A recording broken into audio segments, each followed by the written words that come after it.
ज़ाकरी training classes बराए ख़वातीन।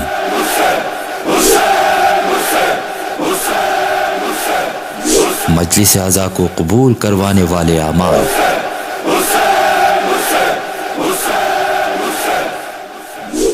औज़ु बिल्लाहि मिनश शैतानिर रजीम। बिस्मिल्लाहिर्रहमानिर्रहीम। इन्नल्लाह व मलाइकतुहु युसल्लूना अलन नबी या अय्युहल्लज़ीना आमनू सल्लु अलैहि व सल्लिमू तस्लीमा।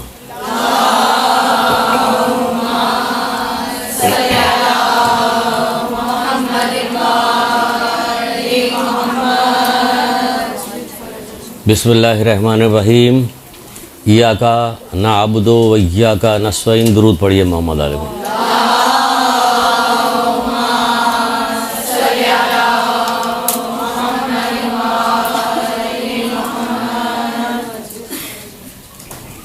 एक मोमिन बीमार था, उसका एक दोस्त था मुत्तकी परहेज़गार आदमी, वो उसकी अयादत के लिए गया। उसकी अयादत के लिए गया तो देखा कि वो बिल्कुल आखिरी वक्तों में है, इसकी जान निकलने वाली है। कहने लगा कि हलक में तलखी महसूस कर रहे होगे मौत की। उसने कहा नहीं, ऐसा तो कुछ भी नहीं। फिर वो जिसने उसका दोस्त आया था, वो जो पूछ रहा था, उसके चेहरे पे बड़ी हैरत हुई, क्योंकि उसे मालूम था कि जब मौत का वक्त आता है तो हलक में तलखी महसूस होती है जानकनी के वक्त। तो जब उसने देखा कि ये बहुत हैरत में है मेरे इस कहने पे, तो उन्होंने कहा कि इतना हैरत क्यों कर रहे हो? मैंने रसूल खुदा सल्लल्लाहु अलैहि वसल्लम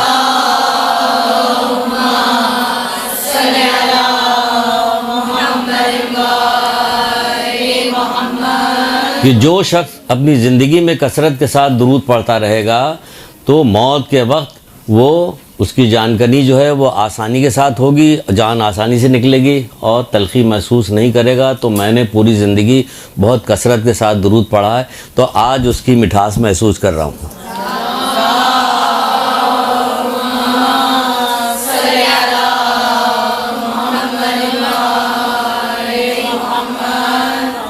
बहुत सारी किताबें हैं दुरूद के ऊपर, बेशुमार किताबें हैं, लीजिए, ख़रीदिए। अपनी मजलिसें शुरू करने से पहले उसको पढ़ा कीजिए ताकि लोगों को मालूम हो। अक्सर ख़वातीन आके शिकायत करती हैं, कहती हैं कि मैं तो मरसिया पढ़ती हूँ, कोई दुरूद ही नहीं पढ़ता। तो मैंने कहा कि आप दुरूद की हदीसें याद कर लीजिए, पहले उनको बताया कीजिए ताकि वो पढ़ें। कुछ बताया तो कीजिए।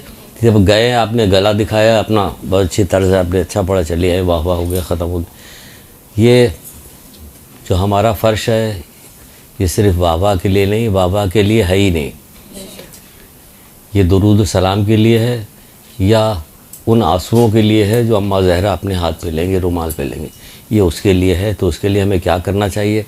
जो भी करना चाहिए, जो भी करना है, इंशाअल्लाह अभी बताते हैं, जल्दी जल्दी जितना भी वक्त है इसमें बता देंगे। अभी आपको एक चीज़ बताते हैं कि क़यामत के दिन एक शख्स लाया जाएगा। क़यामत के दिन एक शख्स लाया जाएगा, हाजिर किया जाएगा, उसकी नेकियां, ये रसूल खुदा सल्लल्लाहु अलैहि वसल्लम इरशाद फरमाए,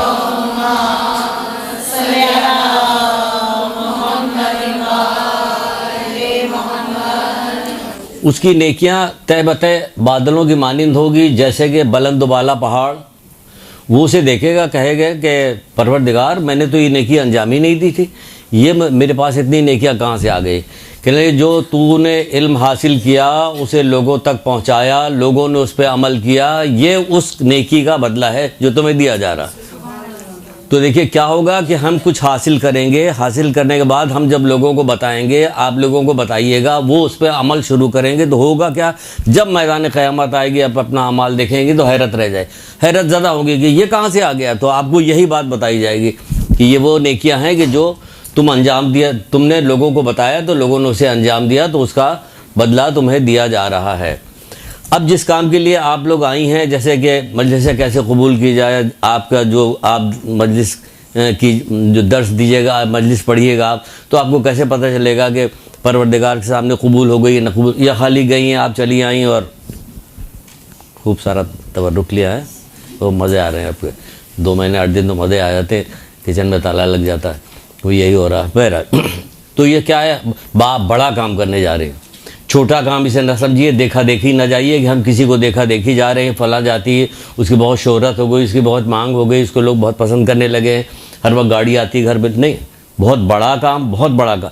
और जितना बड़ा काम होता है उतनी बड़ी जिम्मेदारी होती है, जितनी बड़ी जिम्मेदारी होती उतनी क्या है, मौला का कौल सुनिए। मौला मुश्किल कुशा हज़रत अली अलैहिस्सलाम,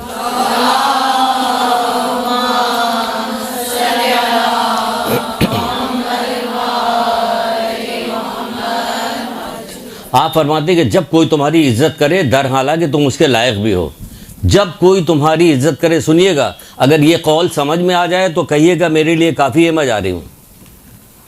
जैसे कि रसूल खुदा सल्लल्लाहु अलैहि वसल्लम के पास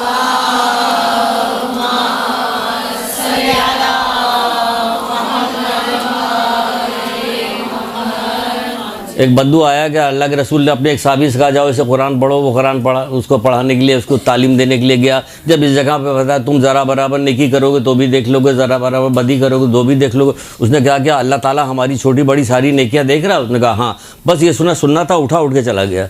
इसने आगे अल्लाह के रसूल से शिकायत की, अल्लाह के रसूल वो तो चला गया लेकिन वो फ़कीह बन गया। अगर एक हदीस भी आपकी समझ में आ जाए तो आप कहिए हमारे लिए काफ़ी, हम समझ गए। लेकिन यहाँ तो पूरा कुरान पढ़ दिया जाए, सब बता दिया जाए, 10-10 साल से पढ़ाया जा रहा, पता चला कि फिर वही सीधी नहीं हो रही है, वो वाला मसला न रहे। तो ये सब माहौल का असर है। तो बहरहाल मौला मुश्किल कुशा क्या कहते हैं, जब तुम्हारी कोई इज्जत करे, दर हालांकि तुम उसके लायक भी हो, तो उसने तुम्हें रंज और मुश्किल में डाल दिया। क्या समझिए आप, आपको ले जाएगा, मुझे लाके यहाँ बिठाया गया, मैं यहाँ बैठ गया, आपसे कहा गया आप मजलिस पढ़ने के लिए गई, आप जाके मिंबर पे या कुर्सी पे जहाँ पे आप बुलंद होकर बैठ गई, बाकी सब मोमनात नीचे बैठी हुई, तो आप जब जाके वहाँ बैठी तो आपकी इज्जत की गई। जब आपकी इज्जत की गई तो मौला कह रहे हैं तुमको रंज और मुश्किल में डाल दिया गया। तुम सोचोगे तुम कहाँ पर आ गई हो, अब तुम्हें क्या करना है, किस काम के लिए बुलाया गया, किस फर्श के लिए बुलाया, किस जिक्र के लिए बुलाया गया, इस जिक्र में क्या करना है। सिर्फ आपको स्टोरियाँ कहानी बचपन से जो हम सुनते चले आ रहे, आप सुनते हैं वही आपने सुनाया और आखिर में आपने गिरिया करवाया और चलिए। तुम्हारे अमाल का अंजाम बखैर क्या होगा, बस मुत्तकीन के ही अमाल कबूल होंगे। मुत्तकीन के लिए तकवा कहाँ है, वो चीज़ कहाँ बता रही है। तो ये कब होगा, आप ये नेकी कब अख्तियार कीजिएगा, अच्छी ज़ाकरा आप कब बनिएगा। कोई का अमालों का दारो मदार किस पे है, नियतों पे है। जब नियतों पे है तो आप पहले अपनी नियत को चेक कर लिए कि आपकी नियत क्या, किस गरज से आप जा रही हैं। ये काम करने का बेड़ा आपने किस गरज से उठाया, देखा देखी उठाया, माशरे में जो कुछ है, जो कुछ दिखाया जाता है टीवी पे, इधर उधर सब आता, जो मजलिसें हो रही होती सब हो रही। आप देखिए इसाले सवाब की मजलिस से लेके 2 महीने 8 दिन की मजलिसों में आप देख डालिए। तो इसलिए हो रहा गया ये, आप अपनी नीयत को आप खुद चेक कीजिए, दूसरों के उस पर नहीं चल रहा, हमें चेक कर, क्योंकि क़यामत के दिन हमें अपने अमाल का अंजाम जो है, अपने अमाल का हिसाब खुद देना होगा। क्योंकि अमाल जो है वो नेकियों की बुनियाद पे है कि हमारी क्या नेकी है, क्या हम कर रहे हैं, हमारी नीयत क्या है। अमालों दारोमदार नियतों पे है। तो नियत क्या है, मुखलिस, खालिस होनी चाहिए। नियत आपकी खालिस होनी चाहिए, मुखलिस यानी खालिस, सिर्फ और सिर्फ अल्लाह के लिए। आप कोई काम अंजाम देने के लिए जा रही, आप आ रही तो अल्लाह के लिए, मोहम्मद आले मोहम्मद की खुशी के लिए, अम्मा ज़हरा के लिए आप आ रही, इस काम के लिए आ रही, तो आप अपनी नीयत को चेक कीजिए। नीयत को चेक कीजिएगा तो क्या होगा, उसमें इखलास होगा। मौला मुश्किल कुशा हज़रत अली इस्लाम इरशाद फरमाते हैं,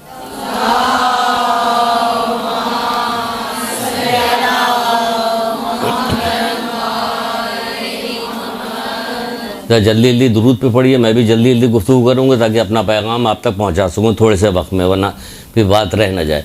तो मौला मुश्किल कुशा इरशाद पर में इखलासी के ज़रिए से अमाल को बुलंदी मिलती है। इखलास होगा तब अमाल बन, कोई से भी नमाज रोज़ा हज ज़कात कोई सा भी काम करना हो, इवन ये कि सदका भी आप दे रही हो किसी, अगर इखलास है मुखलिस है तो ये अमाल बुलंद होंगे।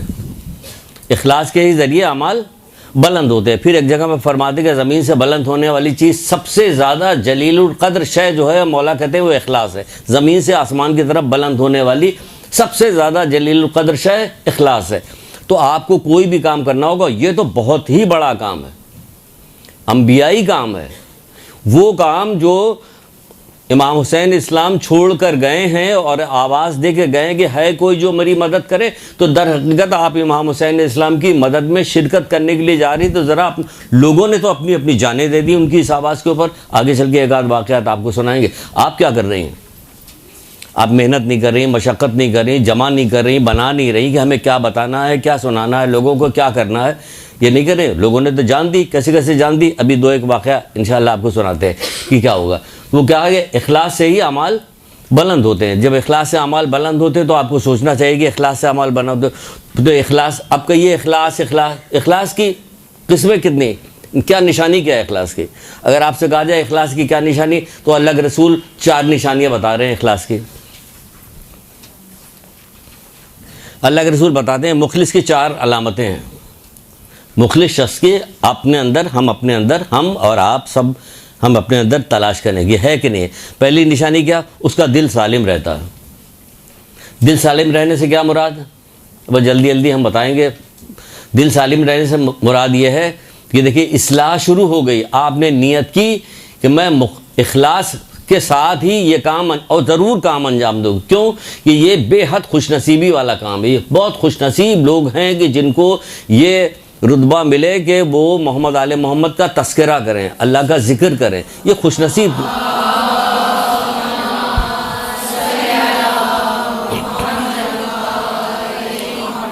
अलग से इस खुशनसीबे पे अल्लाह का शुक्र अदा करेंगे। परवरदिगार तेरा लाख लाख शुक्र है जो ये काम अंजाम दे रहे हैं या अंजाम देने वाले हैं, दोनों शुक्र अदा करेंगे। तूने बहुत बड़े काम पे मुझे लगा दिया।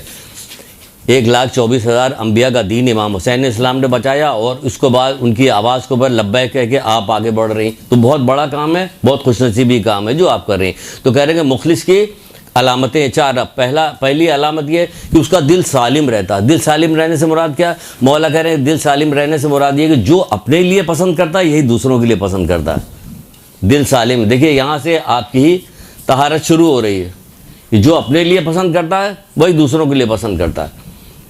फिर दूसरी निशानी क्या बताई जा रही है, उसके अज़ा जवारे झुके रहते हैं। अज़ा जवारे झुके रहने से मुराद क्या, फुरूतनी इनके सारी अल्लाह के सामने, उसके हर हुक्म के सामने सर तस्लीम खम है। तो जब आप सर तस्लीम खम रखिएगा, आप नेकोकार होइएगा, आप परहेजगार होंगी, तभी आगे गुफ्तगू हो सकेगी, वरना ज़बान में लुकनत पैदा होगी। आप कैसे कहिएगा, खुद आप बेपर्दा है तो किसी को पर्दे की तलकीन क्या कीजिएगा। हम खुद झूठ बोलते हैं तो हम आपको कैसे कहेंगे कि झूठ, खबरदार झूठ मत बोलो। नहीं, ज़बान लड़खड़ाएगी, ज़बान साथ नहीं देगी। तो इसलिए क्या कहा जा रहा है कि अदा जवारे झुके रहते हैं। झुके रहते हैं नहीं, अल्लाह के सामने, अल्लाह के हुक्म के सामने उसके अदा जवारे झुके रहते हैं। फिर तीसरी क्या, खैर और नेकी को फैलाता है। खैर और नेकी को फैलाता है। क्या करता है, खैर और नेकी को फैलाता है। इसी काम के लिए जा रही हैं आप, खैर और नेकी फैलाने जा रहे हैं। और क्या करता है, शर और बुराई को रोकता है। अहम तरीन काम, पहले अपनी तहारत कि उसका दिल सालिम होता है, अज़ा जवारे झुके रहते हैं। तो ये तहारत हो गई आपकी। तो फिर क्या होगा, खैर और नेकी को फैलाता है, शर और बुराई से रोकता है। ये है मुखलिस की निशानी। तो आप चेक कर लीजिए पहली क्लास में कि क्या है क्या नहीं है, ये ऐसा है या नहीं है। तो ये हमें मुखलिस इखलास के साथ ही हमें यह काम करना है ताकि हमारा अमाल कबूल हो। क्योंकि अमाल जब कबूल होता है तो देखिए कि कितना बेहतरीन मौला का ज़मीन से सबसे ज़्यादा जलीलुल क़द्र शय, यानी जब कबूल हो जाता है तो वो चीज़ जलीलुल क़द्र बन जाती है। सबसे ज़्यादा जलीलुल क़द्र शय जो क्या चीज़ है, वो तौफ़ीक़ है, उसके ज़रिए होती है। अगर ऐसा नहीं कीजिएगा तो मज़म्मत भी बहुत की गई। एक जगह पे रसूल खुदा सल्लल्लाहु अलैहि वसल्लम इरशाद फरमाते हैं,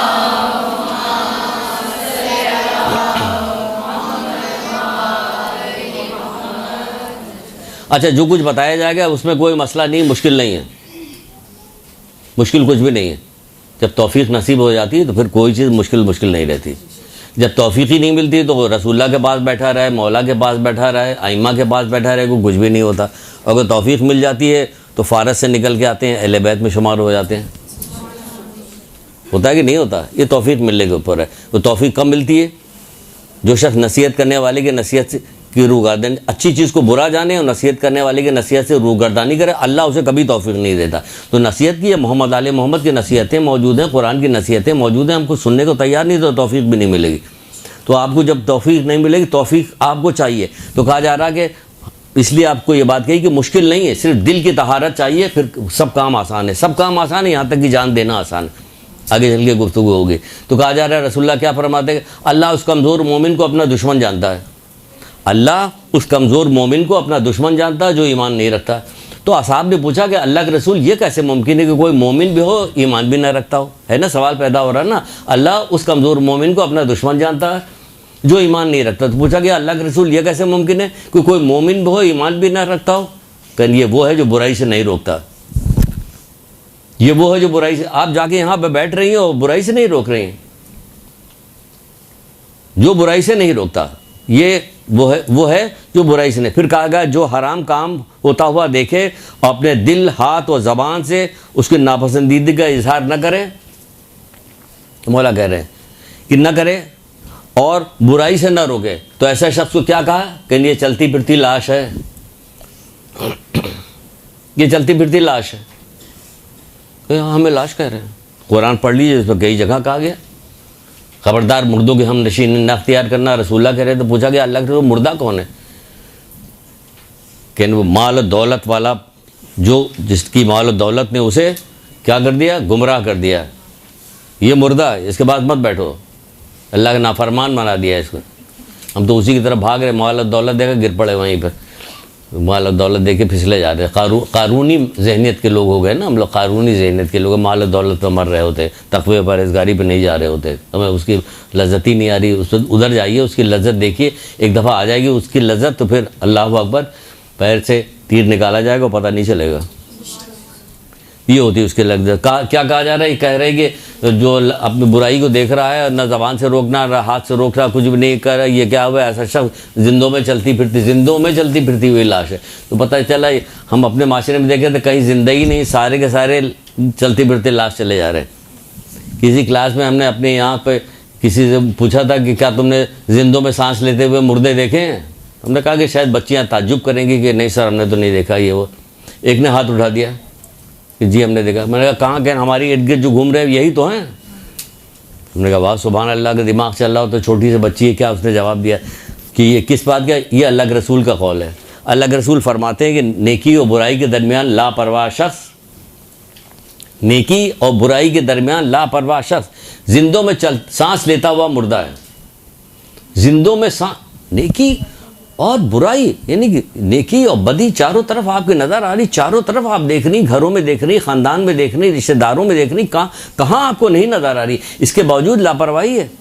आपकी तो ज़बान खुलनी चाहिए, आपको तो ऐसी जगह बैठाया गया कि आपकी ज़बान खुले, आप बताएं लोगों को कि क्या क्या बुराइयां हो रही हैं, उसके क्या क्या नताइज होंगे, आखिर में क्या क्या भुगतना पड़ेगा। सिर्फ ये कहने से काम नहीं चल जाएगा कि हम लोग शिया हैं, मोमिन हैं, हम लोग बख्श दिए जाएंगे। फिर छठे इमाम ने कसम खा के क्यों कहा था कि मैं डरता हूँ तुम्हारे उस वक्त से जो तुम्हारे आलम बरज़ख का वक्त है, कि इसमें सिर्फ और सिर्फ तुम्हारे अमाल काम आएंगे।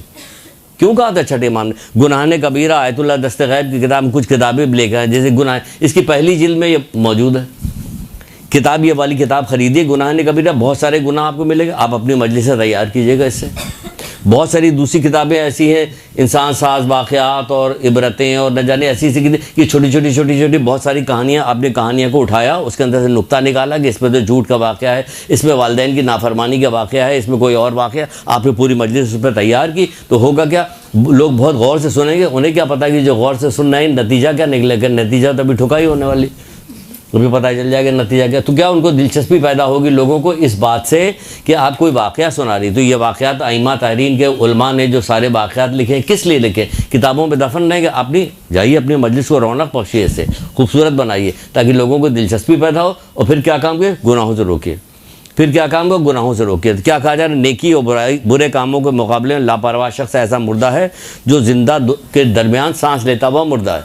तो जिंदों में सांस लेते हुए मुर्दे न बनिए कि इसको काम कीजिए।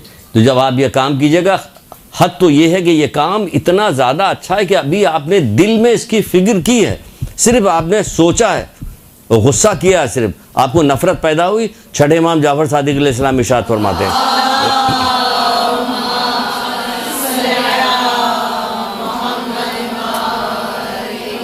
आप इरशाद फरमाते हैं कि मोमिन की इज्जत के लिए ये बात काफ़ी है। मोमिन की इज्जत के लिए यह बात काफ़ी है कि जब वो किसी को हराम काम करता हुआ देखे तो उस वक्त अल्लाह ताला उसके दिल की तरफ देखता है। जब वो कोई हराम काम करता हुआ किसी को देखता है तो अल्लाह ताला उसके दिल की तरफ नज़र करता है। क्यों करता है? कि वो हराम काम से नफ़रत कर रहा होता है उस वक्त।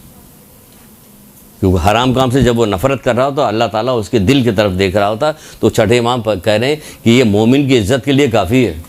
मोमिन की इज्जत के लिए काफ़ी है। ये अल्लाह ताला उसके दिल की तरफ देख रहा है।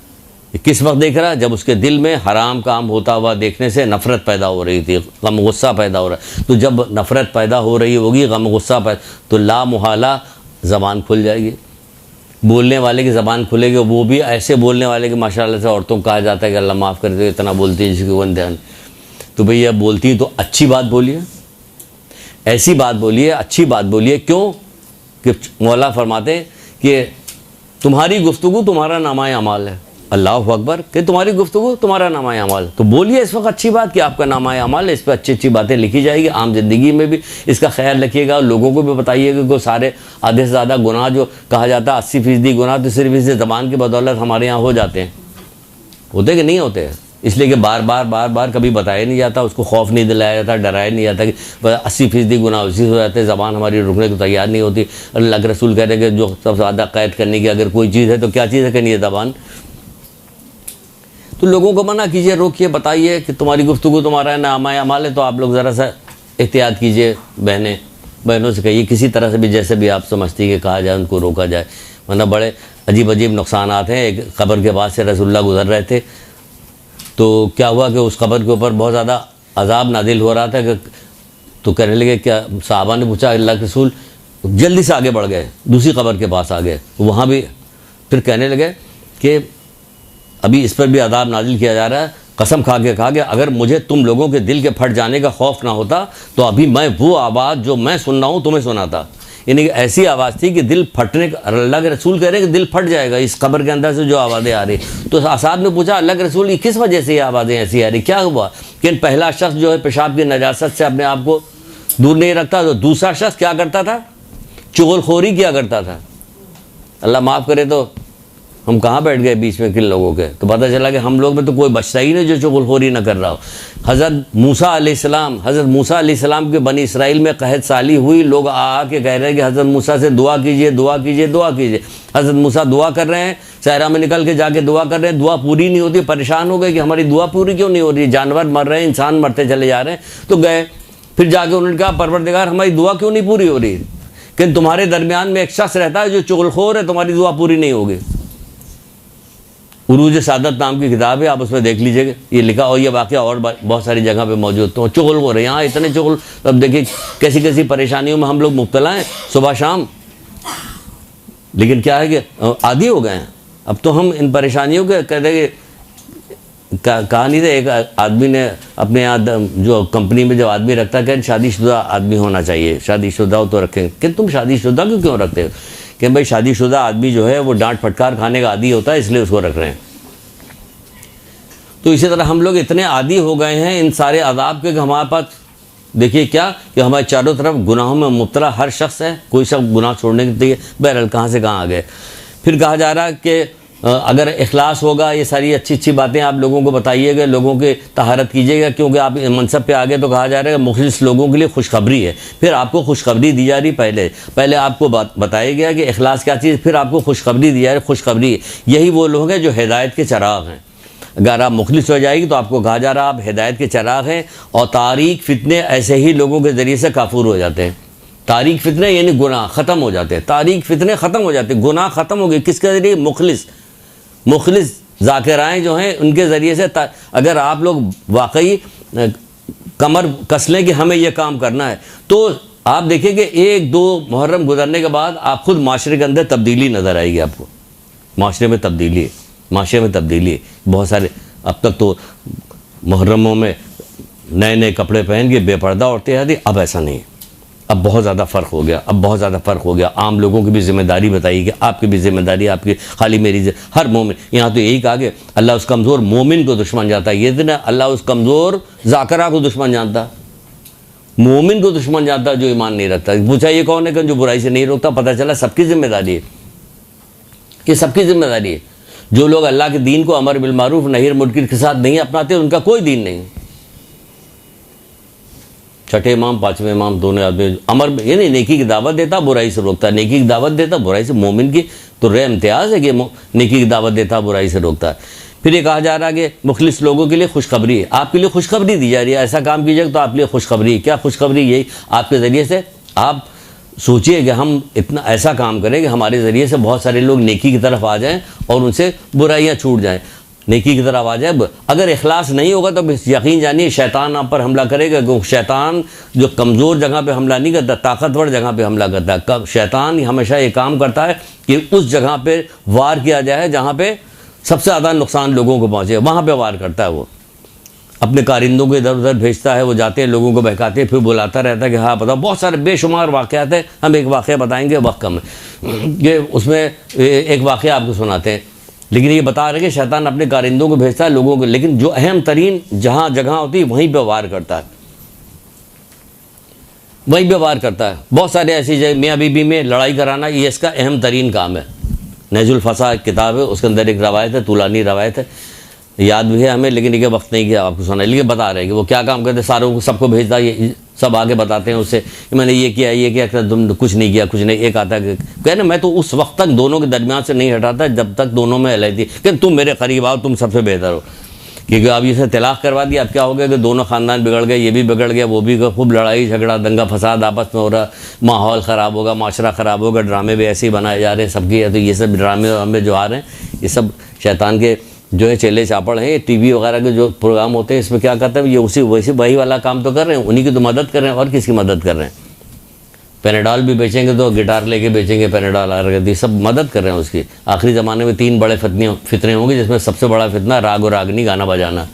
तो देख लीजिए आपके आंखों के सामने राग और फितना है ये इमाम ज़माना के आने के सिलसिले में रुकावटें डाली जा रही है, क्योंकि शैतान को सबसे ज़्यादा जो गम है वो इसी बात का है कि इमाम ज़माना ना आने पाए, क्योंकि जब इमाम ज़माना आएंगे तो उसका किला कमा हो जाएगा। तो वो रोड़े अटका रहा है, लोगों को गुनाहगार बना रहा है ताकि आने में देर लगे। तो आप में अगर इखलास नहीं हुआ तो क्या होगा। बनी इसराइल का एक आबिद था जो इबादत किया करता था, बनी इसराइल का आबिद इबादत किया करता था। उसे पता चला कि कुछ लोग जो है पेड़ की पूजा कर रहे हैं।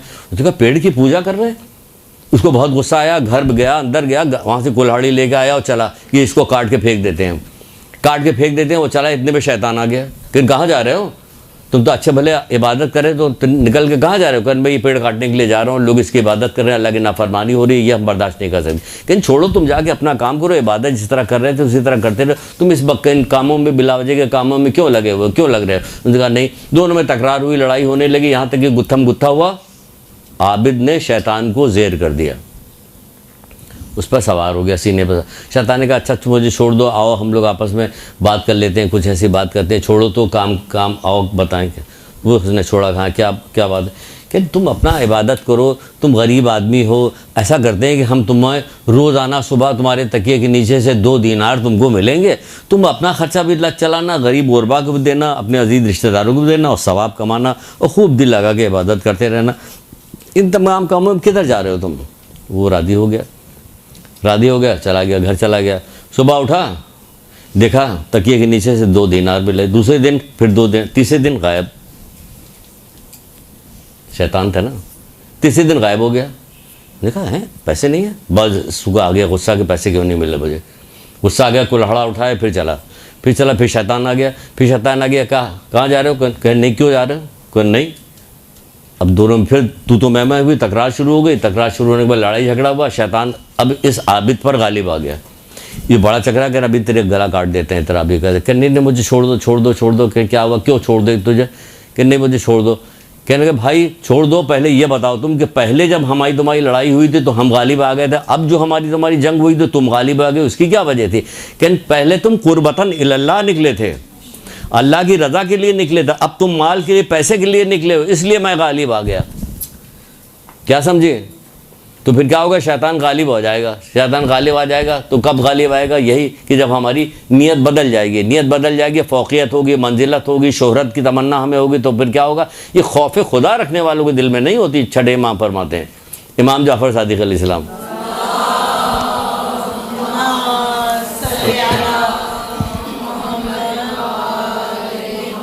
इसको निकालना होगा। न हमें न फ़ौक़ियत चाहिए, न हमें मंजिलत चाहिए, न हमें शोहरत चाहिए, कुछ नहीं चाहिए। क्या चाहिए, अल्लाह की रज़ा चाहिए, अल्लाह की रज़ा चाहिए, मोहम्मद आले मोहम्मद की रज़ा चाहिए, और हमें कुछ नहीं चाहिए। हम इसी गरज से आ रहे हैं और बस। आप सोचिए कि हम इस गरज से जा रहे हैं, और पहले हम उनको खुश करेंगे कि क्या क्या चीज़ बनाएं, क्या क्या चीज़ तरतीब दें, फिर लोगों को बताएंगे। खुश हो जाते हैं लोग, समझ जाते हैं तो ठीक है, वरना अल्लाह बेहतर करने वाला, हमें क्या पता क्या है। हम तो अपना फ़र्ज़ अंजाम दे रहे हैं, हम अपना फ़र्ज़ अंजाम दे रहे हैं, बाकी लोगों का काम है। 950 साल तक फ़र्ज़ अंजाम देते रहे। हज़रत नूह, लोगों का काम क्या था कि खुश होना चाहिए था ना, लोगों पत्थर मार रहे हैं। ये सब कहानी, ये सब वाक़यात क्यों मौजूद हैं? लोग पत्थर मार रहे हैं तो खुश होना चाहिए। हज़रत ईसा कोढ़ियों को अच्छा कर रहे हैं, नाबीना को बीना कर रहे हैं, मुर्दों को ज़िंदा कर रहे हैं, तो लोगों को खुश होना चाहिए ना, उनको सूली पर लटका रहे हैं। तो आप भी इसकी परवाह ना कीजिएगा कि आपकी बड़ी तारीफ़ हो, बल्कि तारीफ़ की पर वो तो मना कर रहे हैं। फ़ौक़ियत, मंजिलत और शोहरत की तमन्ना जो है, की मोहब्बत जो है, वो खौफ खुदा रखने वालों के दिल में नहीं होती है। अपना दिल का जायज़ा लीजिएगा कि खौफ खुदा है या नहीं है। अगर खौफ खुदा नहीं है तो रुकिए, तौबा कीजिए और अल्लाह ताला से दुआ तलब कीजिए, दुआ कीजिए। मुख्तलिफ़ दुआएँ हैं, मुख्तलिफ़ दुआ के ज़रिए से कहा जाता है कि 3 दफ़ा आपने दुरूद पढ़ा, 7 दफ़ा आपने नादेली पढ़ा, फिर आखिर में 3 दफ़ा दुरूद पढ़ा, फिर अल्लाह ताला से तवस्सुल किया मौला मुश्किल कुशा के हवाले से, पंजतन पाक के हवाले से, तो अल्लाह आपकी दुआ कबूल करेगा। नियत कर लीजिएगा मैं 1 हफ़्ते तक, 15 दिन तक मुसलसल ये अमल अंजाम देती रहूँगी कि मेरे दिल से ये बुराई निकल जाए, ये मेरे अंदर ये अच्छाई पैदा हो जाए। बहुत सारे अमलियात हैं, बहुत सारी चीज़ें हमारे यहाँ भी, जैसे कि ये देखिए एक किताब हमारे यहाँ कि दुनिया आखिरत की 100 परेशानियों का हल। आपने जो कुछ अपने मजलिसें बना रही उसमें बहुत सारे फ्रेम के अंदर बहुत सारी चीज़ डाले, गुनाहों से बचना है, नेकियों की बात बताना है, वो मुसीबतों से बचने की, शादी ब्याह नहीं हो रहा उसके बीमार के लिए बात बता रही है, रिस्क की वसत के लिए आपने बता रही। इसलिए बहुत सारी चीज़ें आप पैकेज बना के लेके जाइए कि आप अपनी मजलिस में बताइएगा लोगों को कि आप 4, 5, 6 चीज़ें हैं ऐसी, उसको जमा करके जाइएगा, मजलिस में बताइएगा, ताकि लोगों को फ़ायदा पहुँचे। आपका काम होगा लोगों को फ़ायदा पहुंचाना। ये किताब है दुनिया आखिरत की 100 परेशानियों का हल। इसमें बहुत सारी चीज़ें, इसी तरह की बहुत सारी किताबें हम लेके आए थे कि आपको दिखाएंगे। किताबें आप ख़रीदिए, ये यहाँ की नहीं है, ये ख़रीदे कोई हम यहाँ पे वो नहीं कर रहे हैं कि हम यहाँ पे किताब बेचने के लिए आए। अब बता रहे हैं कि आपको ऐसी किताबें जमा करनी चाहिए जो लोगों को फ़ायदा पहुँचानी। अल्लाह ताला के नाम है, अस्कार है, कौन सा जिक्र करना चाहिए, कौन सा जिक्र नहीं करना चाहिए, कुरान की कौन सी सूरह पढ़ेंगे, इससे क्या फ़ायदा है, बहुत सारी चीज़ें एक जगह जमा कीजिए जो यहाँ पर मौजूद है। बहरहाल तो ये कहा जा रहा है कि ये होगा, जब ये सब काम इंशाअल्लाह आप अंजाम दीजिएगा तो फिर होगा क्या कि लोगों की इस्लाह करने वालों के लिए खुशखबरी हो। आप लोगों की इस्लाह कीजिएगा तो आपके लिए खुशखबरी। इमाम मूसा काज़िम अलैहिस्सलाम इरशाद फरमा रहे हैं,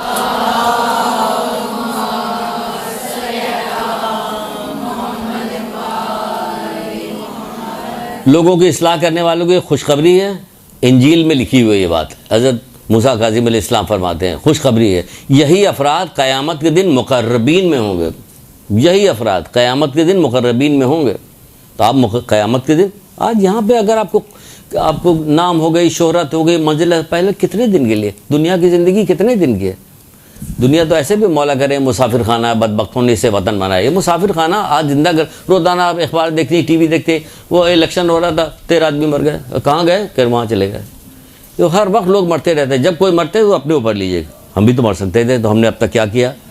हमने तो बहुत सारे काम हमारे रुके हुए, तो फिर से नए तरीक़े से जद्दोजहद शुरू करके काम कीजिए कि हम अगर ज़िंदा हैं तो अल्लाह का शुक्र है। एक जनाजा जा रहा था, सलमान फारसी भी जा रहे थे, साथ साथ किसी ने पूछा किसका जनाजा है, कि तेरा जनाजा है, अगर तुझे बुरा लग रहा तो मेरा जनाजा है। मतलब क्या निकला? मतलब लिखे जो भी मर के जा रहा है वो कोई तू हो सकता है या मैं हो सकता हूँ। तो आप भी यही सोचे कि कोई बच्चा, बूढ़ा, जवान, सभी तो जा रहे हैं। इसमें कोई क़ायदा नहीं कि बच्चा रहेगा बूढ़ा मरेगा, नहीं। कितने बूढ़े ज़िंदा हैं, कितने बच्चे मर गए, कितने फ़कीर जो खाना वहाँ से उठा के खा रहे हैं वो ज़िंदा हैं, और अमीरज़ादी औरतें जो मरी जा रही। तो ये सब क्या है? दुनिया में किसी को नहीं रहना, सबको जाना। जब सबको जाना तो तैयारी कीजिए। तैयारी कब रुक जाती है? जब बदनसीबी आती है। बदनसीबी कब आती है? गुनाह की वजह से। ये गुनाह बदनसीबी लेके आती है। तो ये कहिए, तो कहा जा रहा है खुशखबरी उसके लिए, क़यामत के दिन यही लोग मुक़र्रबीन में हो गए। यहाँ तक तो हो गई गुफ्तगू। अब असल गुफ्तगू पाई है, कहना अच्छा ये असल गुफ्तगू नहीं थी। हाँ, असल गुफ्तगू तो यही तो है, यही तो जब इमाम हुसैन इस्लाम, इसी हवाले से तो मुहर्रम के हवाले से तो निकलिएगा।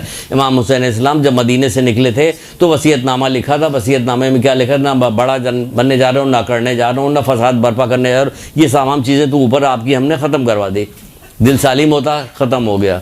इसमें शोहरत की मोहब्बत नहीं होती है, फ़ौक़ियत नहीं होती, किसी चीज़ की नहीं, तो ये सब तो ख़त्म करवा दिए। तो ख़त्म हो गए आपके, ना आप बड़े बनने के शौक़ रह गया आपको, ना फसाद बर्पा करने, वो कह रहे हैं ना बड़ा बनने जा रहा हूँ, ना फसाद बर्पा करने जा रहा हूँ, न सरकशी किसी के लिए नहीं जा रहा। किस लिए? मैं अपनी नाना की उम्मत की इस्लाह की गरज से जा रहा हूँ। मैं अपनी नाना की उम्मत की इस्लाह की गरज से जा रहा हूँ कि ताकि मैं अपने नाना और अपने जद मौला मुश्किल कुशा कि बाबा की सीरत की पैरवी करूं, सीरत की पैरवी करें ताकि सीरत पे अमल करूं। तो सीरत पे अमल करना यही बता रहे कि हमारे नाना, हमारे जद मौला मुश्किल कुशा हज़रत अली इस्लाम क्या करते थे? अमर बिल मारूफ नही मुनकर करते थे, ताकि नेकी की दावत दूँ, बुराई से रोक। जब ये निकल रहे हैं नेकी की दावत देने, बुराई से को रोकने के लिए निकल रहे हैं और इन्हीं का जिक्र करने के लिए आप जा रही हैं और आप नेकी की दावत न दें, बुराई से न रोकें, तो फिर आपने हक अदा किया? खुद सोचिए।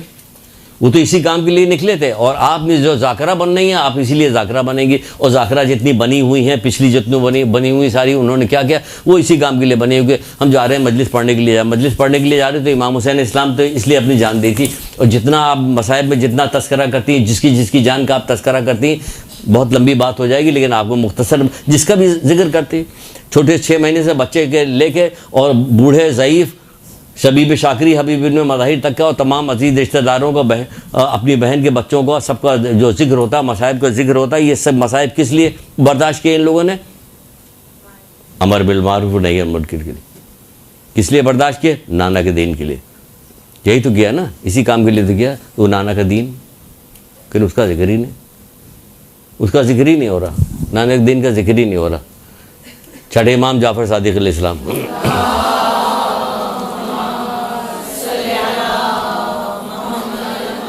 छठे इमाम जाफ़र सादिक़ अलैहिस्सलाम ज़ियारत अरबईन में इरशाद पढ़ाते हैं, बिहारुल अनवार की रवायत, तो उसके अंदर कहते हैं परवरदिगार इमाम हुसैन इस्लाम ने अपनी जान, लिख लीजिए, दिलों पे लिख लीजिए, सीने पे लिख लीजिए, परवरदिगार इमाम हुसैन इस्लाम ने अपनी जान तेरी राह में कुर्बान कर दी ताकि तेरे बंदों को जहालत और गुमराही से नजात दिला दे, ताकि तेरे बंदों को जहालत और गुमराही से नजात दिला दे। आप उनका तस्करा करने के लिए आगे बैठे हैं, आप उनका तस्करे के लिए आपने कमर बांधी है, आपने ये काम, और जहालत और गुमराही से लोगों को नजात न दिलाएं।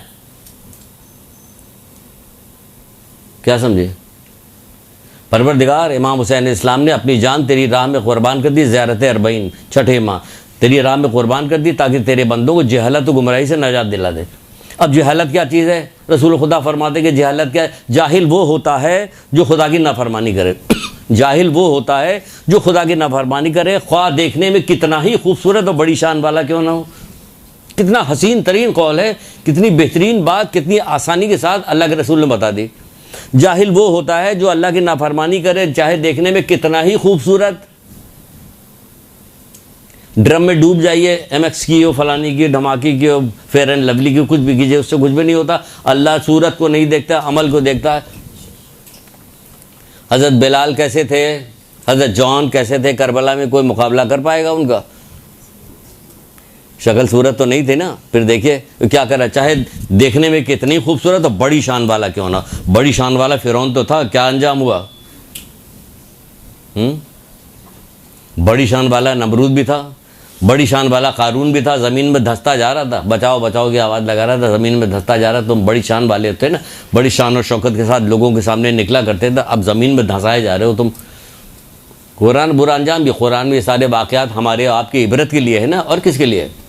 हमारी आपकी इबरत के लिए। तो बहरहाल तो देखने में कितनी बड़ी शान वाला क्यों ना। तो इमाम हुसैन इस्लाम ने इसी काम के लिए आप कौल भी बड़ा मशहूर है, आपने बहुत ज़्यादा सुना भी हुआ है, और माशाल्लाह से हमें लगता भी है कि कुछ ज़ाकराएँ भी यहाँ पे बहुत सारी बैठी हुई हैं जो पहले से भी ज़ाकरी कर रही हैं, लेकिन सभी कर रहे हैं। आपको तो निगाह मेरे ख्याल से अच्छी नहीं मेरी, क्योंकि मैं समझ नहीं पा रहा हूँ। तो बहरहाल तो ये कहा इमाम हुसैन इस्लाम का कौल मशहूर है। आप क्या फ़र्ज है? अगर नाना का दीन मेरे कत्ल से बच सकता है ना, नाना के दीन मेरे कत्ल से, ए तीर ए तलवार आओ और मेरे जिस्म के टुकड़े टुकड़े कर दो ताकि नाना का दीन बच जाए, है ना, सुना हुआ है ना ये। तो नाना तो इमाम हुसैन इस्लाम जब ये वाली बात की तो तीर और तलवार आए और मौला के जिस्म के टुकड़े टुकड़े हो गए, लेकिन दीन तो बच गया ना। जो दीन बच गया उसका तस्करा कब होगा? जो दीन बचा उसी का तस्करा नहीं होगा। लोगों से नहीं बताया जाएगा कि दीन क्या है, बताया जाएगा कि दीन क्या है। कौन कौन सी चीज़ दीन को तबाह और बर्बाद कर देती है, बताया नहीं जाएगा, बताया जाएगा। इसमें कौन कौन से लोगों ने साथ दिया, अब आपको बताएंगे नाना के दीन इसमें साथ किसने किसने दिया, कैसे कैसे साथ दिया लोगों ने। इसके उन्होंने जान दी, आप ज़बान नहीं हिलाने को तैयार है बुराई के लिए। 17 दिन शादी हुए थे माँ के साथ, और उसके साथ बीवी के साथ चलता चला जा रहा था, यहाँ तक कि करबला के मैदान के पास से गुजरा, और गुजरने के बाद देखा कि उस वक्त जो हज़रत हुर थे, उस वक्त तो हज़रत नहीं थे, लेकिन अब तो उनको हज़रत ही हुर कहेंगे। हज़रत हुर इमाम हुसैन इस्लाम को और इन ख़वातीन को लेके करबला के तरफ जा ही रहे थे, लोग रास्ते में थे। इस आदमी ने देखा, कौन आदमी है? माशाल्लाह, एक दुरूद पढ़िए।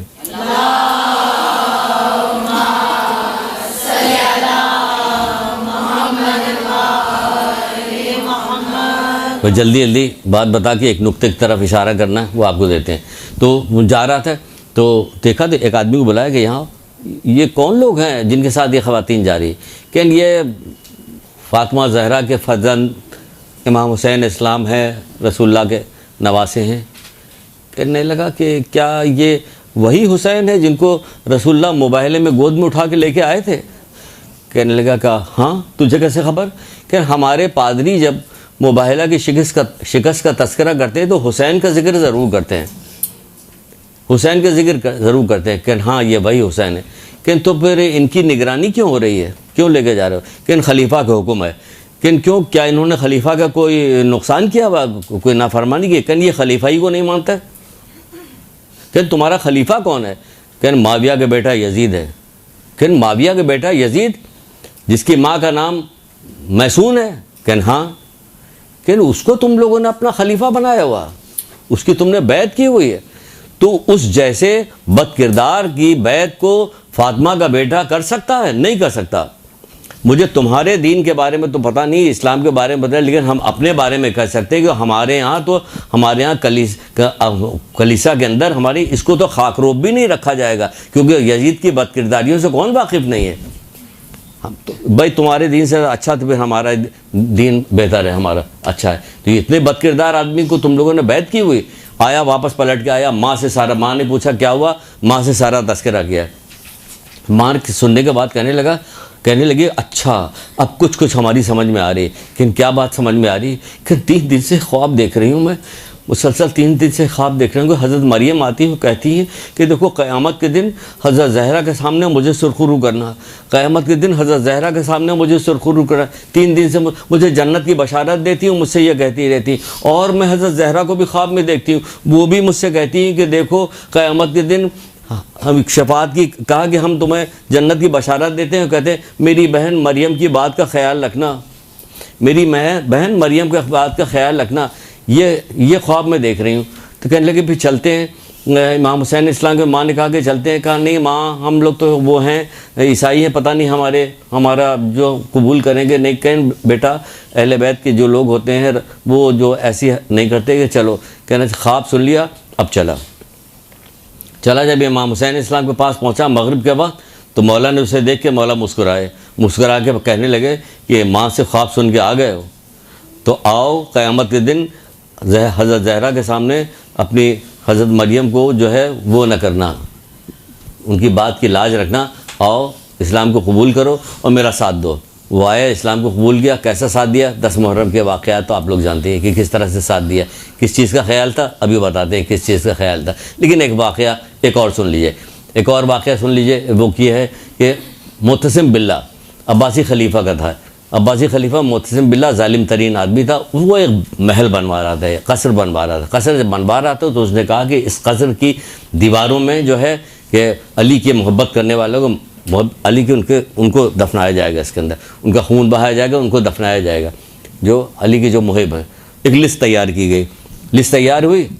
लिस्ट तैयार होने के बाद उसमें एक 10-12 साल के लड़के, हज़रत अकील का नाम था, लड़के का नाम अकील था।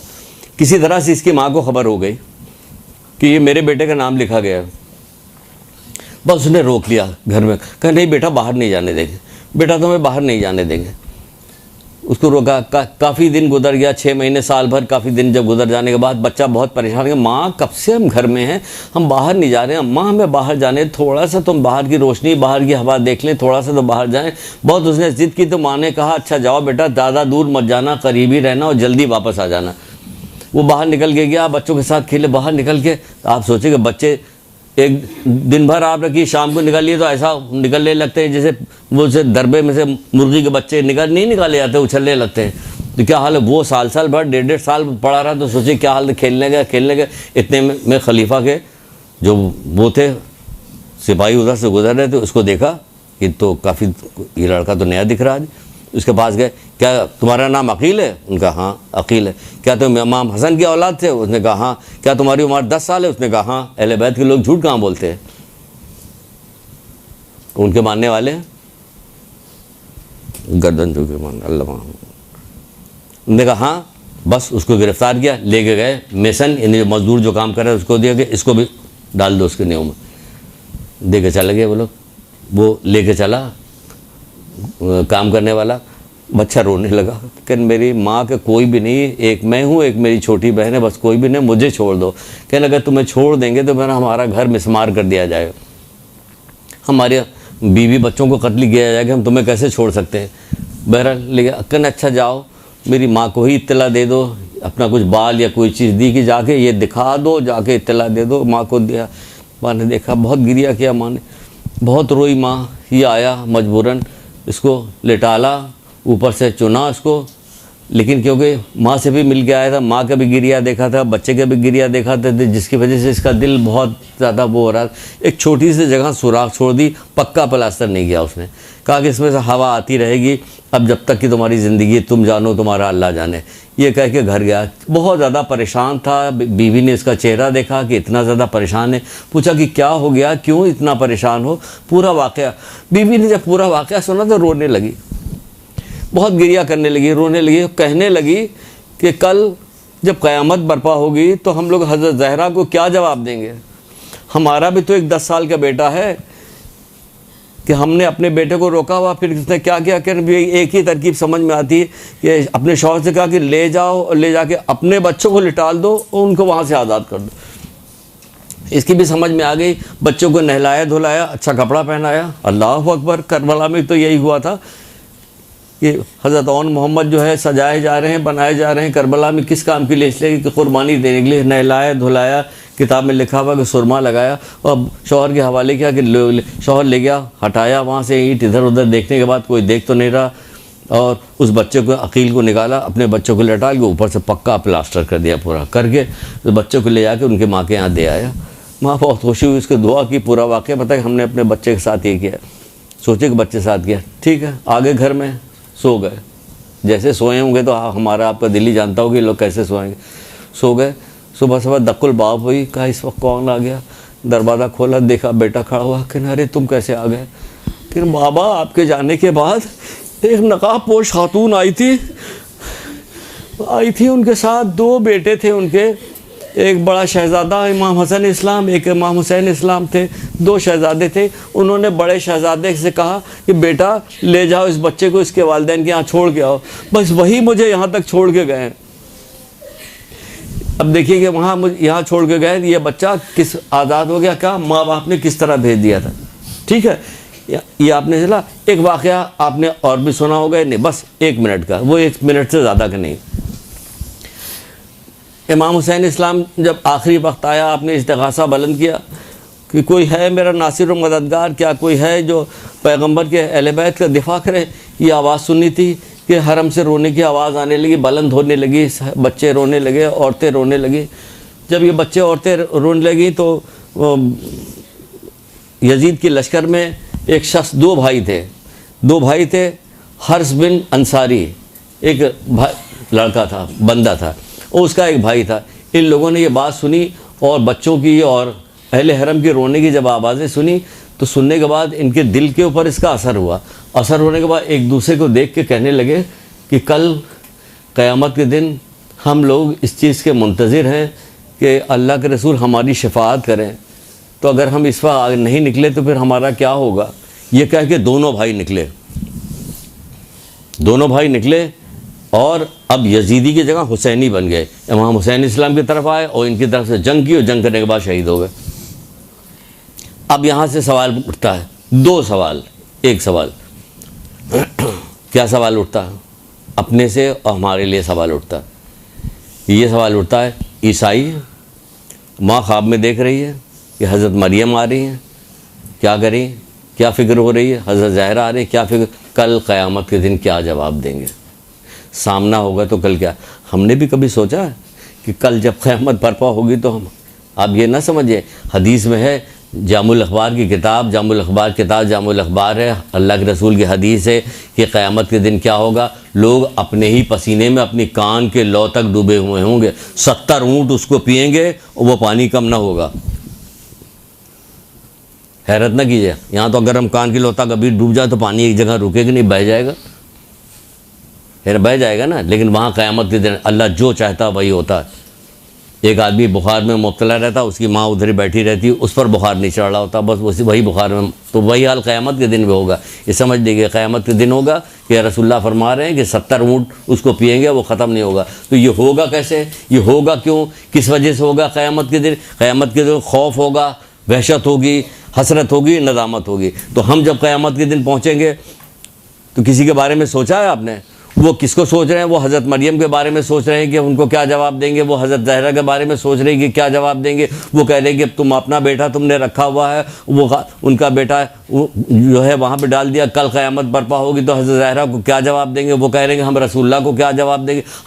हम किसी को एक अब जो है 14 मासूमीन को मानते हैं, बचपन से हमें पढ़ाया जा रहा है, बेटा पढ़ो अल्लाह, मोहम्मद, अली, फातिमा, हसन, सब पढ़ाया जा रहा है, 12 इमाम का याद कराया जाता है। कभी हमने ये भी सोचा है कि हम जब क़यामत के दिन जाएंगे, जब क़यामत बर्पा होगी तो हम क्या जवाब देंगे?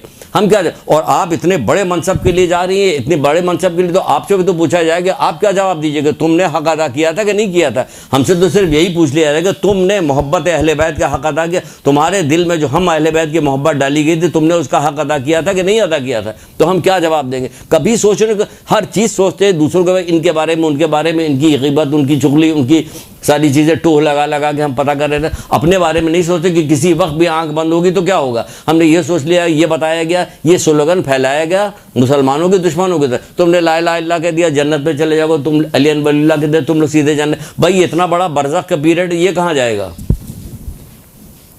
तभी तो छठे ईमान में कसम खा के नहीं कहती मैं डरता हूँ तुम्हारी, उस वक्त से तुम्हारा आलम बरज़ख का वक्त है कि इस वक्त सिर्फ और सिर्फ तुम्हारे अमाल काम आएंगे। आलम बरज़ख में अमाल काम आएंगे हमारे, पूछा जाएगा। क़यामत के दिन भी है, मैदान क़यामत है, 50,000 साल का एक दिन है, तो बाकी मैदान की क़यामत तो ये आप लोगों को बताइएगा नहीं, लोगों को आपको दर्द नहीं, लोगों को बताइए कि क्या करना, क्या सारे गुनाह करते चले जाएंगे, सब कुछ होता चलेगा, कुछ भी नहीं होगा, और हम सीधे जन्नत में। कहीं कहीं तो लिखा हुआ है कि 9-9 लाख साल के बाद तब मौला की शफात मिलेगी। बीबी सईदा के पास आके एक आदमी पूछ रहा है, एक औरत आके पूछ रही है कि हमारा शौहर पूछता है कि क्या हम आपके शिया हैं या आपके शिया नहीं? उन्होंने कहा कि अगर हमारे दोस्तों का दोस्त है, हमारे दुश्मन का दुश्मन हो, हमारे अमर नहीं की पाबंदी करता है तो हमारा शिया है, वरना हमारा शिया नहीं। बताइए, खूब चीख पुकार रोना पीटना, उसके शौहर ने बचा दिया। हमारे शिया जन्नत के बेहतरीन अफराद में से हैं, जो हमारे दोस्तों के दोस्त, हमारे दुश्मन के दुश्मन हैं, और क्या हमारे अमर नहीं की पाबंदी करते हैं। क्या अमर नहीं? जिस काम का हमने हुक्म दिया उसे अंजाम देते हैं, जिससे रोका उससे रुक जाते। हमें पता ही नहीं। अगर पूछ लिया जाए, आपसे ही पूछ लिया जाए, अभी हम पूछ लें कि बताइए बीबी सईदा के 2 कौल सुना दीजिए कि बीबी सईदा ने भी कुछ कहा है? नहीं पता, हमें पता ही नहीं। वो कह रही है हमारे अमर नहीं की पाबंदी जो करता है, यानी हमने जिस काम के लिए हुक्म दिया उसे अंजाम देता है, जिससे मना किया उससे रुके। खुश नसीब तरीन है वो शख्स जो हमारी फजीलतों को समझ ले, हमारे ज़रिए अल्लाह का तकर्रुब हासिल करे। मौला कह रहे हैं खुश नसीब तरीन है वो शख्स जो हमारी फजीलतों को समझ ले, हमारे ज़रिए अल्लाह का तकर्रुब हासिल करे, हमसे सच्ची मोहब्बत करे। सब दावेदार हैं सच्ची मोहब्बत के, हमसे सच्ची मोहब्बत करे। हम उनसे भी दावेदार हैं, उनकी औलाद से भी दावेदार सब, लेकिन वो आगे क्या, हमसे सच्ची मोहब्बत करे और जिस काम का हमने हुक्म दिया उसे अंजाम दे, जिस काम से हमसे रोका है उसे रुक जाए। यही लोग दार जावेदानी में हमारे साथ होंगे। कहाँ है सच्ची मोहब्बत? इतनी सारी मजलिसें पढ़ी जा रही, इतना सारा जिक्र होगा, सुबह शाम मोहम्मद आले मोहम्मद का तस्करा क्या, सच्ची मोहब्बत कहीं नहीं नज़र आ रही। वो बता रहे हैं, तजल्लियात हिकमत नाम की किताब है, आप देख लीजिए, उसमें मौजूद है। खुश नसीब तरीन है वो शख्स जो हमसे मोहब्बत करता है और हमारे ज़रिए से अल्लाह का तकर्रुब हासिल करता है। वो अल्लाह का तकर्रुब हासिल करने के लिए कहीं माशरा कहाँ से कहाँ जा रहा है, वो उन्हीं को अल्लाह मियाँ बनाए दे रहे हैं। कहाँ से कहा जाए, किस वजह से? गुनाह की वजह से। गुनाह को नहीं रोकिएगा तो ये बात बढ़ती चली जाएगी, बात ख़राब होती चली जाएगी और पता नहीं कहाँ से कहाँ बात चली जाएगी। तो ये सारी चीज़ें होती चली है। तो हमें इन तमाम चीज़ों से रोकना है, एक दूसरे को मना करना है, रोकना है। कहा जा रहा है यहाँ तक कि फिर क्या होगा, पूछा गया रसूलुल्लाह से कि पूछा साहबियों ने, ये अल्लाह के रसूल भी इससे बचने की सबील क्या है, कैसे बचा जाए? ये हम कान के लौ तक डूबे हुए होंगे और पसीना होगा और 70 ऊँट इसको पिएंगे और ख़त्म नहीं होगा और नदामत होगी और हसरत होगी और वहशत होगी, ये सारी चीज़ें होगी। तो अल्लाह के कैसे? कि उलमा के सामने जानू तय करने से। क्या मतलब? इल्म हासिल करने। यदि इल्म हासिल करो तब तुम्हें अपने दिल से अपना हिसाब मत करो, हम भी जन्नत में जाएंगे, आप भी जाइए, आप भी जाइए, आप सबको जन्नत में भेजा जाए, अपने दिल से नहीं। किताब कुरान हदीस देखो, उसके ज़रिए से आप देखिए कि वो क्या कह रहा, कौन जाएगा कौन नहीं जाएगा। अंजाम बखैर, कुरान कहता है अंजाम बखैर तो बस परहेज़गारों का ही है, तो अंजाम तो परहेज़गारों का ही है, तो इसको सीखना पड़ेगा। इसको जानना पड़ेगा, देखना पड़ेगा। देखिए 3 वाक़यात आपको हमने सुनाई, उस वाक़यात में क्या था, यही तो था। उनको इस बात की शर्मिंदगी थी कि हम क़यामत के दिन हमें किसी चीज़, ना अल्लाह के सामने खड़े होने की शर्मिंदगी, ना मोहम्मद आले, दिन रात हम नाम लेते रहते, उनके सामने जाके खड़े होंगे तो क्या होगा, वो किसी चीज़ को पूछ लिया उन्होंने तो क्या होगा। तुमसे हमसे मोहब्बत करते थे और क्या करते थे, मोहब्बत अहले बैत पर पूरी पूरी किताबें हैं, शेख सदूक आगे लिखी हुई किताब है, आप उसको देखिए और देखने के बाद आपको पता चलेगा क्या है क्या नहीं। इमाम हुसैन इस्लाम ने जो सारी आप कहानियाँ जो सुनाती है, वाक़यात जो सुना रही होती है, तो उसमें वाक़यात के अंदर से आपको नुक्ते नहीं निकलते हुए, कि आप नहीं देखते कि इमाम हुसैन इस्लाम ने तो ये किया था, इमाम हुसैन इस्लाम ने ये किया था, कहाँ कहाँ क्या क्या काम किया था, कैसे कैसे एहसान किया था, इशार कैसा कैसा किया था, सब जगह इल्म फरहा। 1,24,000 अम्बिया का दीन बचाए, तो दीन में जितनी चीज़ें वो तो सारी चीज़ बची हुई है ना यहाँ पे। तो दीन में यहाँ जो चीज़ें लोगों को पूरा दीन ही नहीं पता, लोगों को तहारत और नजासत नहीं पता, लोगों को गुस्ल का तरीका नहीं पता, लोगों को नमाज पूरी सही तरह से नहीं आती। यहाँ तीरों पर सजदा किया जा रहा, तीर नमाज किस तरह से करबला में पढ़ी, तो करबला वाले तो सबसे ज़्यादा नमाजी होने चाहिए ना, कहाँ है सबसे ज़्यादा नमाजी। मेरी शफात करेंगे, मेरी शफात उन लोगों को नहीं मिलेगी, रसूलुल्लाह कह रहे हैं, शफात उन लोगों को नहीं मिलेगी। किन लोगों को नहीं मिलेगी, जो नमाज को अहमियत नहीं देते, और जो शख्स मेरे पास हौज़े कौसर पे मेरे पास नहीं पहुँचेगा, खुदा की कसम नहीं पहुँचेगा। वो कह रहे हैं खुदा की कसम नहीं पहुँचेगा, कसम आपको कसम पे यकीन नहीं आ रहा कि अल्लाह के रसूल कसम खा रहे हैं, अपनी जैसी कसम हम लोगों ने समझी हुई जैसे हम लोग खाया करते हैं। वो कह रहे नहीं है, वो कह रहे हैं कि झगड़ा तकरार मुसलमानों की शान नहीं, जो ऐसा करेगा मैं उसकी शफात नहीं करूँगा। झगड़ा और तकरार मुसलमानों की शान नहीं, जो ऐसा करेगा मैं उसकी शफात नहीं करूँ। वो दुश्मन के लश्कर में मौजूद है, डर इस बात से रहा कि क़यामत के दिन मुझे शफात चाहिए इनकी, और इसकी वजह से निकल के आ गया, अपनी जान कुर्बान कर दी, उसने जान दे दी अपनी। बचे रहता वो, जब तक बचा चला आ रहा था, उनके लश्कर में जाने कब से था, उन लोगों के साथ चला रहा था, अब भी चला रहता, तो फिर क्या होता, वो जान दिए दे रहा अपनी, इस बात से कि हम वो पुकार के रसूलुल्लाह कह रहे हैं झगड़ा तकरार मुसलमानों की शान नहीं। घर घर लड़ाई झगड़ा मौजूद है कि नहीं मौजूद है, लड़ाई झगड़े पे कोई चीज़ निकालिए, किताबों में से निकालिए, ले जाकर उन्हें बताइए ना। घर घर सारे फसाद हो रहे हैं, वालिदैन की नाफरमानी हो रही, तो कौन बताएगा, आप नहीं बताइएगा। अब यहाँ पे करबला वालों में देख लीजिए, अहले बैत के घराने में देख लीजिए, वालिदैन की कैसे फरमा बरदारी करे और नाफरमानी का क्या क्या अंजाम होता है, वो ने बताई कि वालिदैन की नाफरमानी का क्या अंजाम होगा, चुगलखोरी का क्या अंजाम होगा, झूठ का क्या अंजाम होगा, ग़ीबत करने वालों को क्या बनेगा, ये कौन बताएगा ये सब, आप बताइएगा। बुरा तो लगेगा ना, मज़ा तो नहीं आएगा। अभी हम बसी बात शुरू कर देंगे, नारे वाली बात शुरू कर, तो उसको आपको मज़ा आने लगेगा, आपके बस वरना बहुत मज़ा आ गया। आपको मज़ा तो आ गया, मज़ा तो उन लोगों को भी आ रहा, तभी तो हुकूमत पे चिमटे हुए हैं, मज़े ही तो आ रहा है। लेकिन बाद में क्या होगा, बाद वाली बात देखिए, अभी वाली मज़े वाली बात नहीं की, बाद वाली बात देखिए कि क्या होगा क्या नहीं होगा। एक आलिम थे, उनका एक शागिर्द था, बहुत अच्छा शागिर्द था, तो वो बीमार पड़ गया, देखने के लिए गए कि चले देखते, देखा तो उसका सकरात का वक्त है, उसका सकरात का आलम, सूरह यासीन पढ़ने लगे। उसने कहा कि मैं बेजार हूँ, बंद कीजिए इसको, नहीं पढ़ने दिए।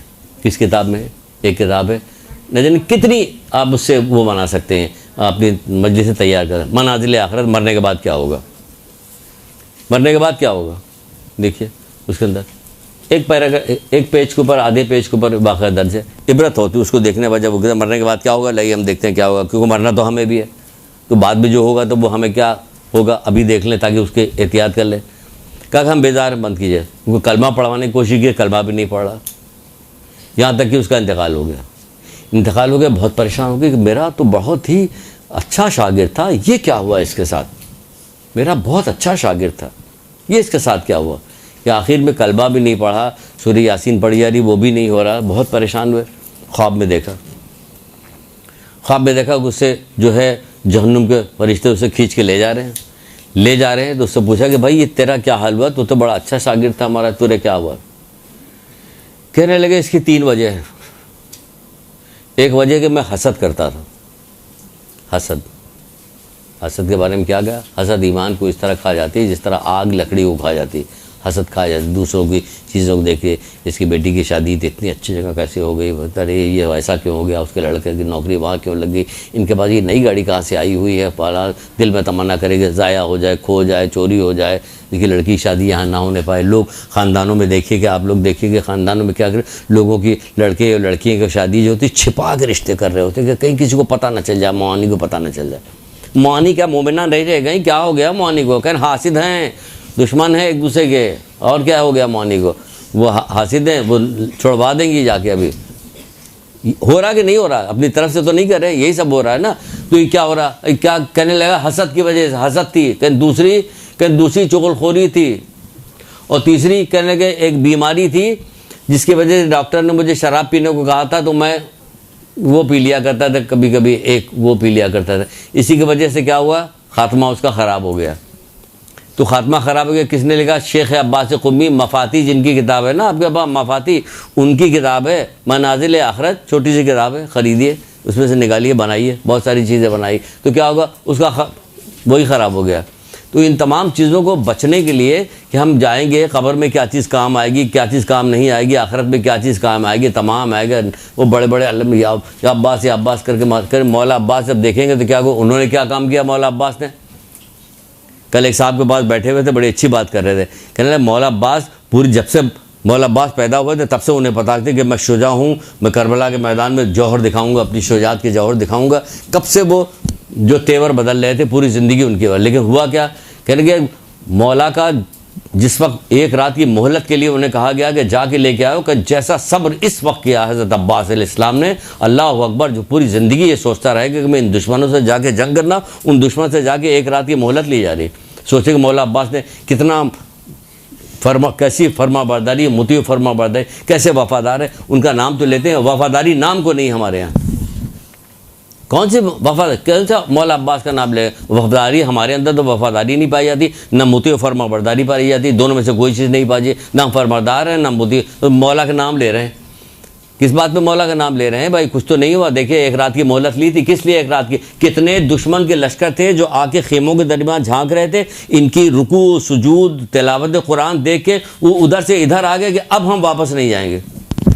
हमारी भी नमाज रुकू सुजूद ऐसा होता, किसी ऐसा ही हो जाए कि चलो कबूल हो जाए तीसरे दर्जे की, हमारी तो वैसे भी नहीं होती। क्यों कि हम लोग गुरूर में मुब्तला हो गए इस बात के लिए कि हम उनको मानने वाले हैं, बस हमारा तो बेड़ा पार है, सब ये सब उधर चले जाएंगे, हम लोग भक्त दिए जाएंगे बस। गुरूर, मगरूर को मौला मुश्किल कुशा हज़रत अली इस्लाम क्या फरमाते हैं, बताएंगे नहीं जब तक दुरूद नहीं पढ़िएगा।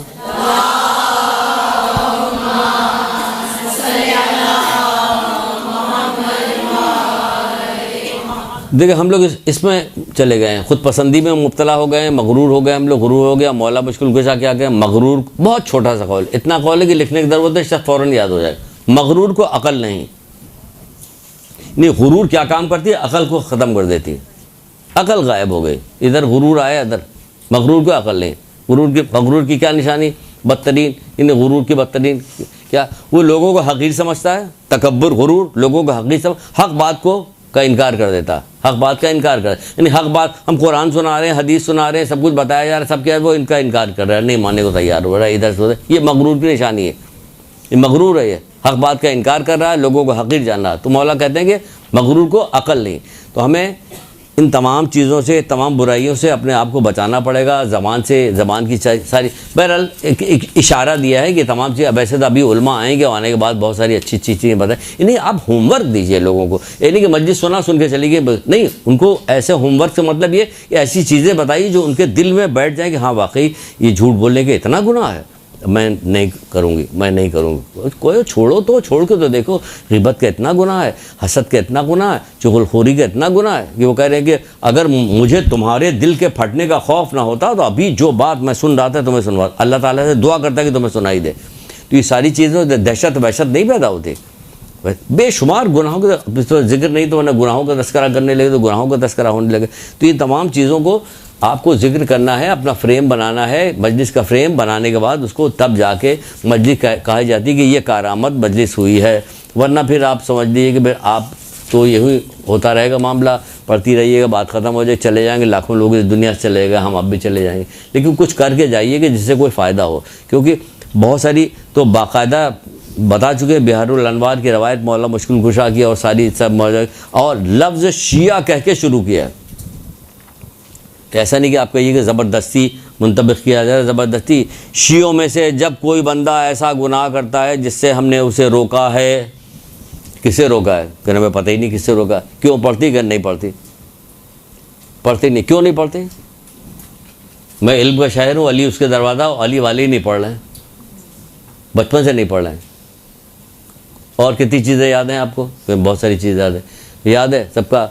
और ये कौन है, ये कौन, उनकी पोती, उनकी नवासी, उनका जो दामाद था उसका बड़ा भाई, उसकी ये फलानी, दुनिया जहान के रिश्ते सब याद है। कोई हदीस भी याद है? क्यों? ये दिलचस्पी, ये वाली दिलचस्पी नहीं है। दुनिया में दो तरह के लोग हैं, एक मोमिन है एक जाहिल है। बस समझ लीजिए, मौला कह रहे एक मोमिन है और एक जाहिल है। और जाहिल कौन होता है? रसूलुल्लाह की हदीस लिखवा दी है, चाहे देखने में कितना ही खूबसूरत और कितनी बड़ी शान वाला क्यों ना हो, अगर गुनाह कर रहा है, एक मोमिन एक जाहिल है। हाँ, आ रहे हैं, उसको तो करे बगैर जाएंगे नहीं। एक मोमिन एक जाहिल है। मोमिन को अजियत न दो और जाहिल की हम नशीनी अख्तियार न करो। मोमिन को अजियत न दो और जाहिल की हम नशीनी अख्तियार न करो, क्योंकि मौला ही कहते हैं बस एक दो, बस मैं लग रहा है कि आप लोगों को गर्मी लग रही, आपसे ज़्यादा तो हमें लग रही होगी क्योंकि हम बोल भी रहे हैं, आप तो सुन रहे हैं, आपको गर्मी लगे, कहीं जैसे जैसे सुना रहे हैं आप ना, उसमें ज़्यादा ही गर्मी लगती है। तो बहरहाल एक मोमिन एक जाहिल है। मोमिन को अजियत न दो और जाहिल की हम नशीनी अख्तियार न करो। फिर मोमिन के बारे में मौला क्या कहते हैं? मोमिन को अजियत न पहुँचाओ वरना तुम्हारी नेकियाँ इस तरह उतार ली जाएंगी, दरख्त से छाल उतारी जाती हैं। और सब हम लोग कर क्या रहे हैं? सब आपसी में हैं, एक दूसरे को नोच रहे हैं। मोमिन को अजियत न दो वरना तुम्हारी नेकियाँ इस तरह उतार ली जाएंगी, दरख्त से छाल उतारी जाती है। और सब बहुत सारी रवायतें। आप यहाँ आइए ज़रा, यहाँ पे एडमिशन लेके आई तो फिर आपको सुनाए रवायतें। कहो भैया अगर आप ही जैसे सुनाने वाले हैं तो मुश्किल ही है एडमिशन। बहरहाल आप फरमाते हैं कि शियों में जब कोई बंदा ऐसा गुनाह करता है जिसने हमने उसे रोका है, तो उस वक्त तक मौत नहीं आती जब तक वो किसी आजमाइश में मुब्तला ना हो जाए। डरें। आजमाइश या उसकी ज़ात में होती है या उसके औलाद में होती है, समझे, या फिर बरज़ख में आती है। बहुत सारी आजमाइशें, पूरा बाब है मीज़ान हिकमत में, एक पूरा बाब गुनाह का एक बाब है, उसके अंदर बहुत सारी रवायतें मीज़ान हिकमत को आप देख लीजिएगा, उसके अंदर मौजूद है, 3री जिल्द के अंदर। तो ये है कि हम समझते हैं कि हम शिया हैं, वहाँ लफ्ज़ शिया करके बहुत सारी रवायतों में से एक निकाली जिसमें सिर्फ लफ्ज़ शिया लिखा गया था। हम शियों में से जब कोई बंदा गुनाह करता है तो समझ लीजिए कि ये गुनाह करता है तो उसका क्या होता है, जिससे हमने उसे रोका है। हमें पता ही नहीं कि किससे रोका, हमें पता ही नहीं कि रोका। तो वहाँ वो भी मना कर रहे हैं कि नहीं, अगर हमारे अम्र नहीं की जो पाबंदी करता है तो हमारा शिया, वरना हमारा शिया नहीं है। तो फिर क्या होगा? फिर तो वो कह रहा है कि हमारा शौहर कर रहा है, फिर तो हम तबाह बर्बाद हो गए। नहीं, जैसा वो सोच रहा है वैसा नहीं है। यानी कि वो हमसे जब उनसे रखता फिर क्या होगा कि उसको दुनिया में मुसीबत उठानी पड़ेगी, बरज़ख में मुसीबत उठानी पड़ेगी, जहन्नुम के अव्वल तबके में डाला जाएगा, फिर हमारी शफाअत नसीब होगी तब जन्नत में जाएगा। सब तैयार हैं यहाँ, तो ज़रा तैयार कर। हाँ तैयार हैं हम, जहन्नुम भी चाहे क्यों न जाए लेकिन हम भी करेंगे ज़रूर। क्यों? मैंने कहा तुम तो बात तो ज़रा से बर्दाश्त नहीं हो रही जो कही जा रही, और जहन्नुम में जाने के लिए तैयार हो। ज़रा से दुनिया की तकलीफ़ बर्दाश्त नहीं होती। तुमने देखा नहीं है, लंतरानी इसको कहते हैं। परवरदिगार से दुआ करते हैं कि परवरदिगार मोहम्मद आले मोहम्मद के सदक़े में हम लोगों को ऐसी तौफीक दे कि हम जो है ऐसा जिक्र कर सकें कि जिसकी वजह तू भी राज़ी हो, मोहम्मद आले मोहम्मद भी राज़ी हो जाएं।